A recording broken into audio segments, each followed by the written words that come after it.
Welcome to the Subconscious Mind Mastery Podcast. Thomas Miller, thanks for joining us. This is September 2025, and it's Eclipse season. So some of you will catch this close to the time that it's being recorded. Others will be afterwards, and you can look back at what happened in the fall of 2025 on into the spring of 2026 in your own life and see this pattern.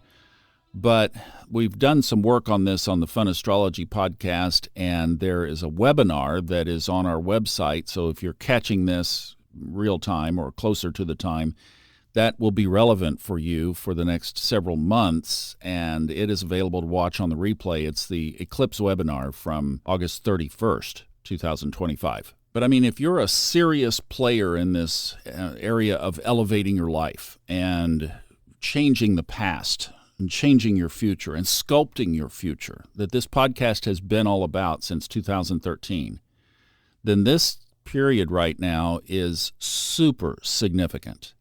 Now, it was for me because as we've been going through these eclipses, back in 2007, the eclipses were basically in nearly the same place in the sky as they are now. There was a lunar eclipse in 2007 in late August. There was a solar eclipse a couple, 3 weeks later. Same thing here in 2025. So you could even go back to 2007, 8, in through there and see what happened in your own life if you wanted to tie all of this together. Yes, the pattern, the cycle is repeating. But holy cow, it has been amazing what all has happened. One of our participants in the webinar made a comment that the podcast that I was doing with Robert Glasscock, the Old Soul, New Soul Astrology podcast, abruptly ended by Robert's choice in the later part of June 2025.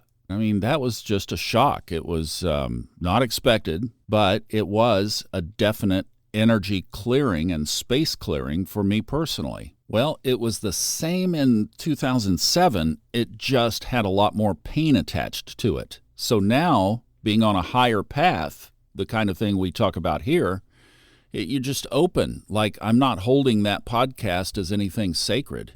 In fact, it was for me an effort of time, not profit. For Robert, it was an effort of profit. So there was an imbalance in the thing anyway. So it was like, well, I just gained a bunch of time back. And boy, I did. I didn't realize how much time of the week was going to that.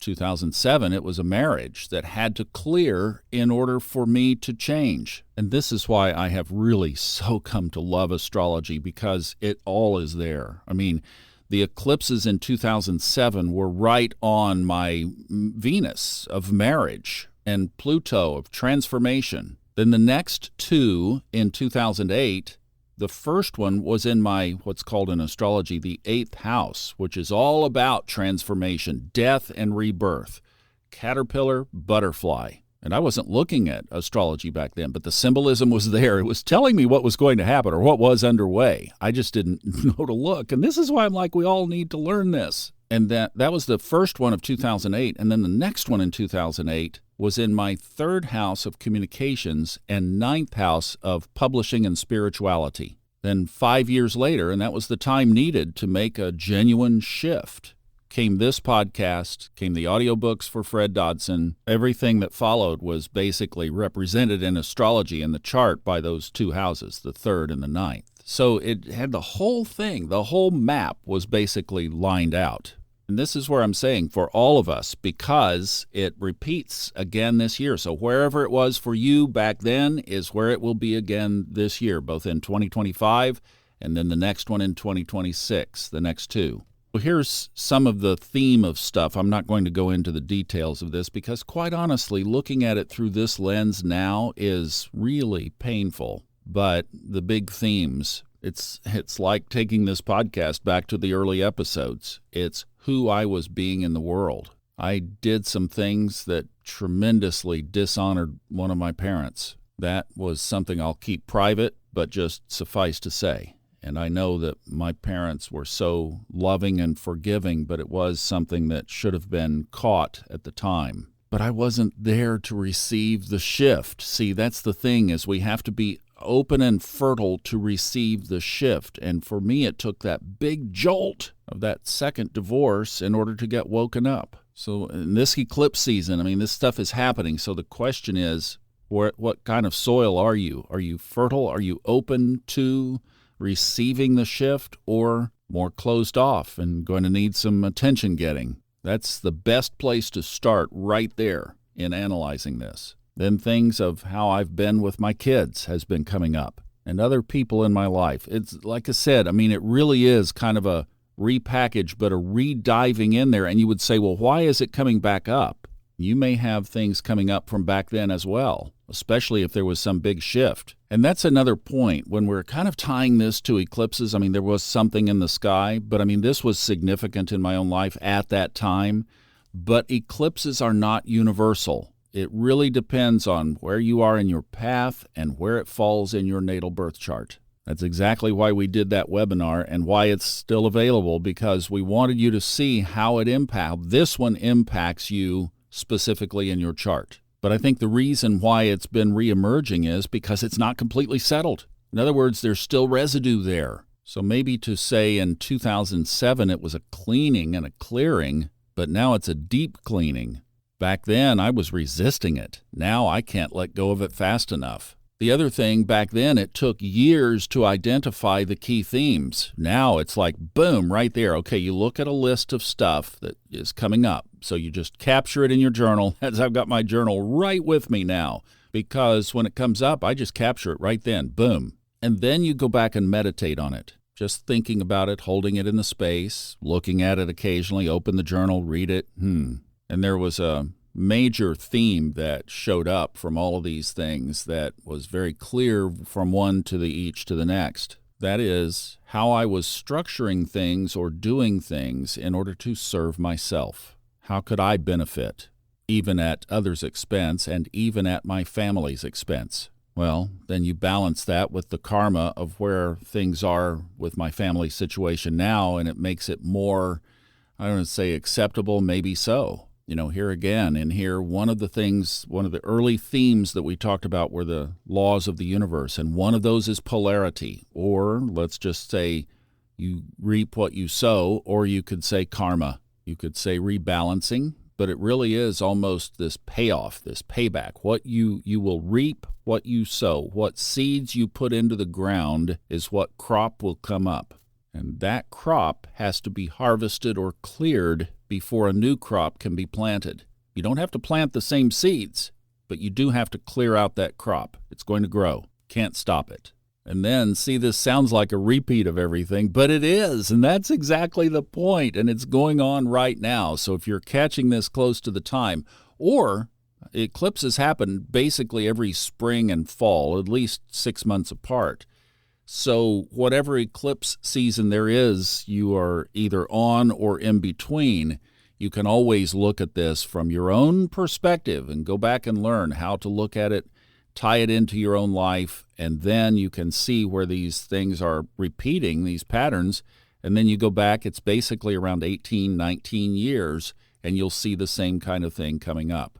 It doesn't matter when you're catching this. And like I said, you might look at one and say, oh, that didn't affect me that much. Well, those areas of your life didn't need the work, or areas of your life are not opening up. And that's another thing. You know, like once you realize these areas where the growth is focusing on, like I said, the third, ninth area of the chart is communication, spiritual communication.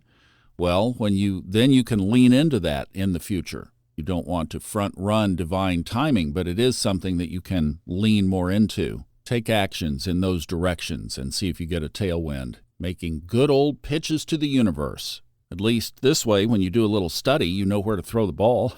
That helps. So the shift here, when you identify, well, I've been doing things that serve myself, then obviously the shift, the opposite of that is obvious.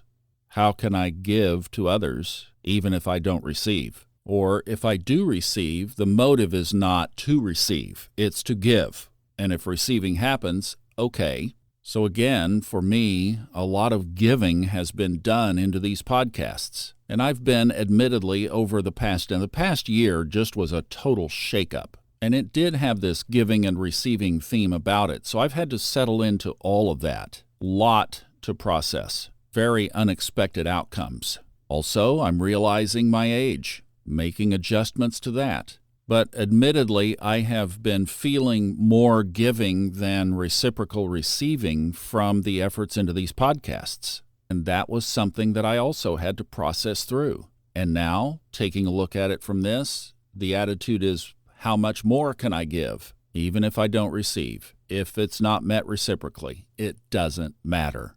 So what? So all of the time spent, anything given away, etc., is just given away. It's part of that reversal karma, part of selfless service. And for me personally, that's part of my karmic balance. And as I open to another page of the journal, there are some really good points that have happened. I mentioned clearing the space of that podcast, and thanks, Aaron, for mentioning that on the chat there. That was an excellent point.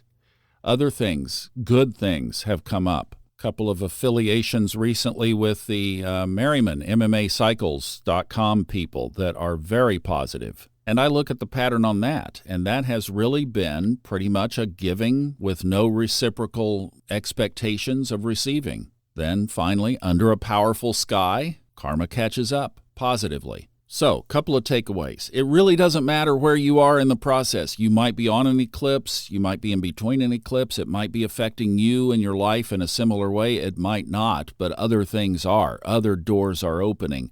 Other knocks are appearing on in your consciousness. Well, capture them. Have that journal nearby so that you can at least get those thoughts down so you can look at them. What's the pattern here? What's the recurring theme? Once you identify it, what's the 180-degree opposite direction I could take? And then, once you have that identified, take it. And that might mean changing a direction, but it might just mean opening up to some new things. It might not mean that radical of a shift, just leaning into what you're already doing in some ways more. So it depends on where you are on the growth spectrum. A lot of you have really been doing tons and tons of work. This kind of thing is take it to the next level kind of stuff.